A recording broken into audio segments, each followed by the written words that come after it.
Sa mata ng marami, klarong bias at pakikialam sa eleksyon. To the celebrities of ABS-CBN, yes, marami kayong fans dito sa Congress.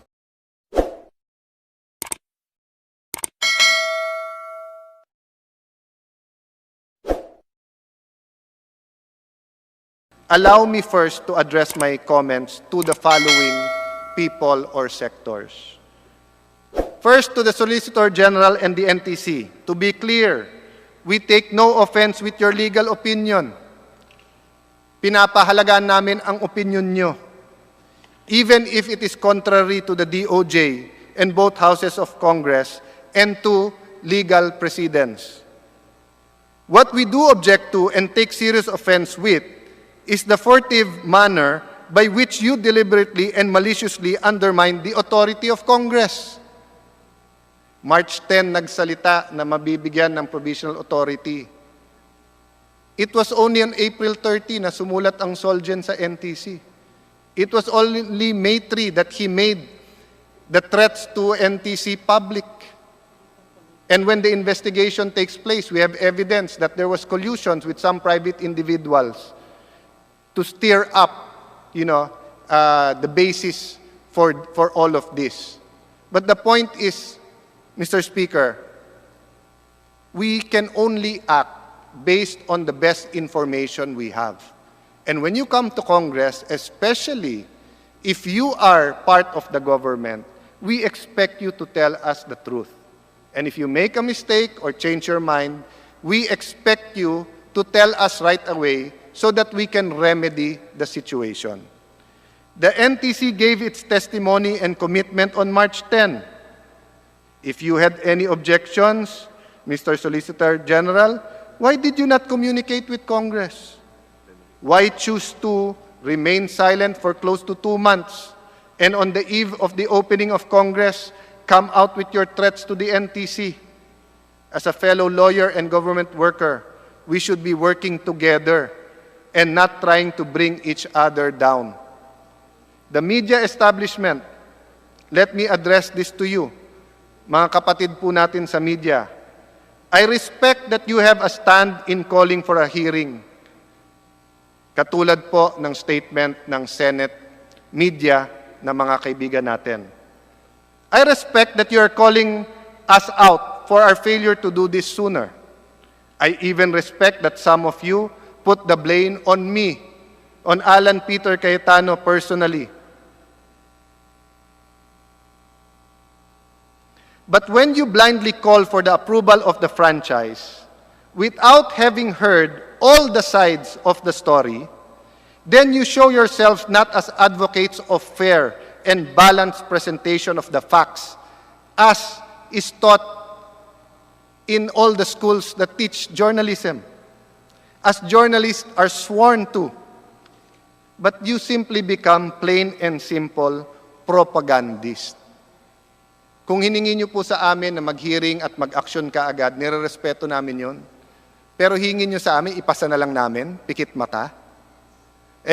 Kayo ba, papayag kayong may isulat kayo o may broadcast kayo na hindi kayo nagfa-fact check, kung ano na lang sabihin namin, yun na lang ilalabas nyo? Diba? Hindi journalism yan. So, hindi po magiging tama ang desisyon ng Congress kung we will act speedily for the sake of acting speedily.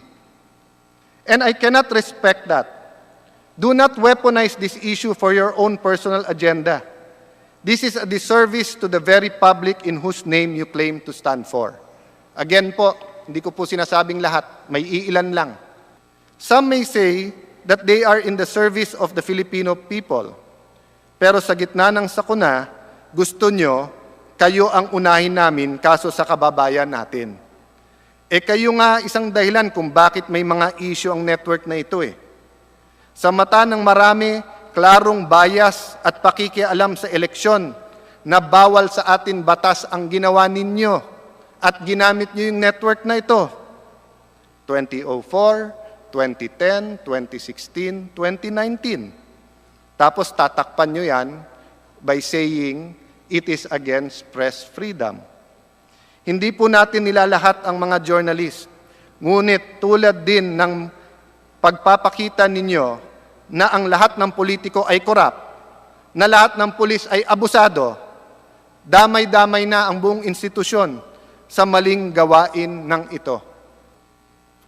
To the celebrities of ABS-CBN, yes, marami kayong fans dito sa Congress, but please be reminded that loyalty to the company that has given you a good life is important.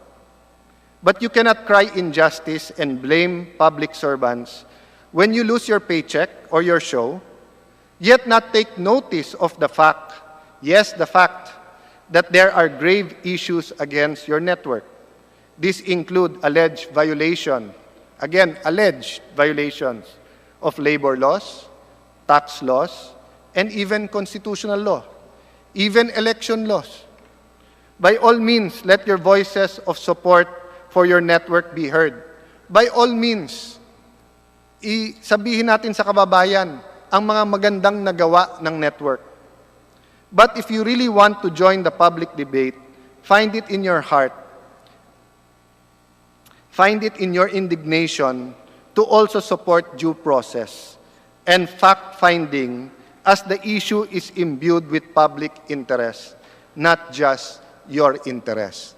I understand it's hard for any employee to speak against the company that it serves. But there are employees who are speaking out against ABS. And this is their only time that they will be listened to. Every time na may 25-year franchise renewal, doon lang pinapakinggan eh. Yes, you have the courts, you have the labor arbiters, but how long does that take? And if it shows a pattern, hindi naman magde-decide ang labor arbiter about that eh. Di ba? Yung social justice po, kasama po yan sa franchise. Kasi public utilities po ito. Some of my colleagues, some lang po to. Yes, this bill is important, no question about that. But is it so important that you would lose all sense of objectivity and propriety? Again, is it so important that you will lose all sense of objectivity and propriety?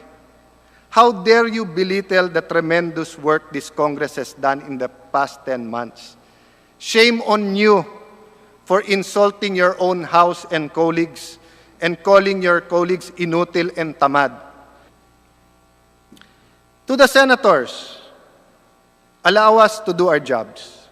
Remember, it is always easier to get 24 people to agree than for 300. Remember, we represent specific constituencies and sectors, and that is why the Constitution provides that franchise bills, like appropriations bills, will emanate from the House. But franchise bills enjoy the constitutional prerogative of exclusively emanating from the House. So we respect your work. But iba pananaw natin eh. National yung sa inyo, sa amin may national, pero nasa grassroots kami. Tinetext kami, pinupuntahan kami sa bahay, sa district office ng mga constituents namin. We want to work with you. We have to work with you. We've done great things together with you, our dear senators. We have to build our nation, but respect our timing and the manner of us holding our hearings. In other words, let's all play nice.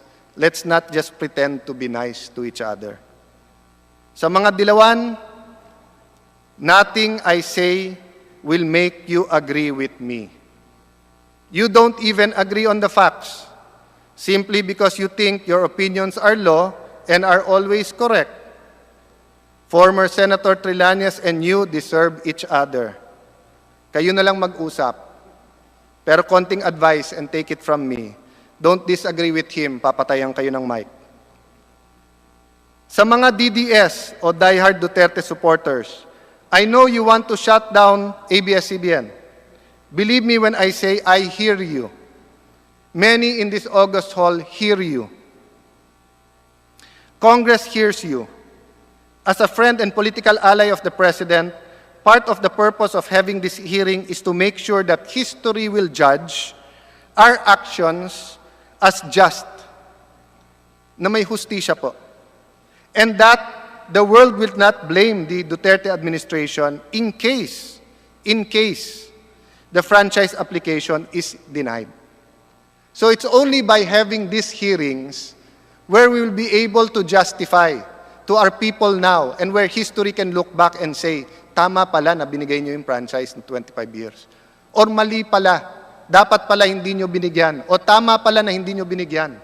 Or maybe some amendments to it, depending on what we find out during the hearings.